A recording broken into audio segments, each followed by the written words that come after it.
Ready with me for বিয়ে বাড়ি। হ্যাঁ গাইস, এবছর প্রথম একটা বিয়ে বাড়ি ছিল, তো ওখানে তো যেতেই হবে। তো আমি ওর জন্য রেডি হয়ে আছি, মেকআপ যত পাচ্ছি ঠুসে নিচ্ছি আর কি। দেখো, মেকআপকে অনেকে এখনো তো আটা বলে, তাদেরকে আমি বলবো ভাই একটু পড়াশোনা করো, মেকআপকে এখন আর কেউ আটা বলে না, কারণ তোমরা এখন 2025-এ দাঁড়িয়ে আছো। আর কিছু মানুষকে আমি এই কথাটাও বলতে শুনেছি, কালো গায়ে আবার মেকআপ করবে কি? কেন ভাই, তোমার টাকা দিয়ে করছি যে কালো গায়ে মেকআপ করবো না? দেখো, আমি মেকআপ করছি আমার টাকা দিয়ে, তোমার টাকা দিয়ে না, তো এটা তো জলের কিছু নেই।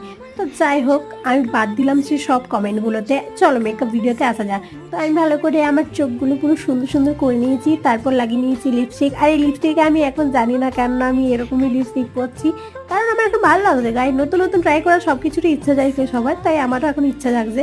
তো চলো ড্রেসটা পরে নিই, কেমন লাগবে তারপর আমাকে জানাবে আর কি। তো এটা রইলো আমার ড্রেসটা, এটা হচ্ছে আমার মায়ের ড্রেস যেটা আমি পরেছি। তো কেমন লাগছে অবশ্যই কমেন্ট করে জানাও। দেখা হচ্ছে নেক্সট ভিডিওতে, ততক্ষণের জন্য টাটা বাই।